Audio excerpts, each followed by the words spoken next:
Never counted them out, never counted them out. But I can tell you, man, it was getting nerve-wracking there. And I think it was 11. What was it, 11 with 3 minutes? Or how much time left? 3 minutes. It was in the fourth. It might have been about 5 or so. But yeah. we got fighters, and I knew we haven't given them, our best punch yet. And we went to that press, and they started throwing it away a little bit. So we stayed in that, and that was just guys playing as hard as they possibly could in the fourth quarter. In overtime, in double overtime. So you got to give it to these guys, man, for having that energy to do that. That's a testament to our conditioning, and these guys just play together. They play as a unit, and it's fun to watch. It's fun to coach, man.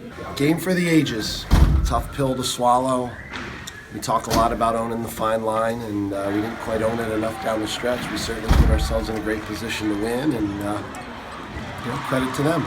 It's someday we'll look back and probably appreciate being part of a game that's going to be talked about across the state, I hope, for a long time. But right now it's a little bit hard to swallow that pill.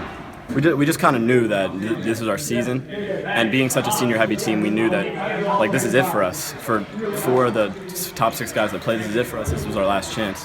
So we just made sure we kept our composure and played our game. Emotions catch up to you a little bit in the post game here? Yeah, a little bit. It was definitely crazy in here, but I can't even put it in words how amazing this feels. But we got to come out on Tuesday, ready to battle and get to that state championship. Top game I've ever coached in, and like I said, man, I got to give it up to my players. Not just one player, 2 players, man. My whole squad, they stepped up big. Ben Milligan hitting those shots to get us into overtime. Deshawn just took over. At the end of the game, Ethan making a ton of free throws for us. Nate Barnes just battling, and those 2 kids on the other team. I mean, their whole team is great, but those 2 guards are tough. Having 8 seniors, that's unheard of, really. So. It's a pleasure to have 8 seniors. We're all brothers, and we have that chemistry. We playing for each other for a minute now, so it's just all about having trust in everybody.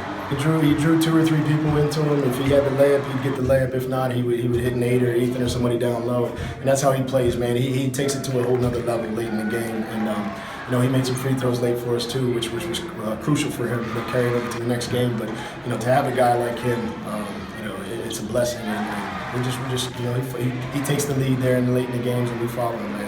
He's been great for us, and like I said, man, he just took over. Just his resilience to not having the best game, but staying positive and keep attacking and doing what he does. He knows eventually that it's going to work, and they worked at the right time tonight, and it helped us win. How often I get criticized for slowing it down with the Twins? So that got us a 10-point lead. Last year we did slow it down. We ran a spread offense and we ran it effectively. This year's group didn't run it as well. Every group's different. Personnel's different. So, no, I don't look back on that at all. I'm sure I can watch the game and find moments where I should have done things better. But the reality is we were up 9 or 10 points with a couple minutes left, and we were in a good position. We just didn't close the deal. They're tough, and we knew that coming in. We weren't going to sleep on them. Our guys knew they were tough. I felt like we gave them some open shots in the first half, but we stepped up the intensity a little bit and switched a little better. And those guys didn't come out. They played the whole game, aside from a few times when they got in foul trouble. But they're great, man. They're Division I players, and they showed it. They had that takeover gene in them, and they went at us. They went after us, and it was back and forth. But our guys pulled it out, and I can't say enough, man. We got our best player on the line. Certainly feel good about it, but David didn't lose us the game. It's a team loss. There were a million other things that we did in the first 31 minutes of the game that could have made it a 7-point lead or a 9-point lead or a 10-point lead. So I'm sure David's going to beat himself up about it, but what doesn't kill you makes you stronger. The reason why I had that faith is because Ben is a great shooter, and he spends his time working in the gym shooting threes and just working on his game. And all summer, that's what he's been doing. And I knew when he's wide open, he's guaranteed to make the shot.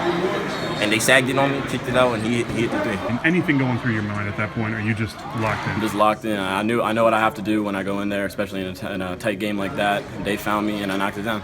I was just lost for words. I was like, I was lost for words. Then I had to run back on defense for a second. Then we came back in the huddle, and it was like 1 second, and they shot the ball. But that feeling was just crazy. I felt the vibe in my whole body from everybody. That was an exciting moment.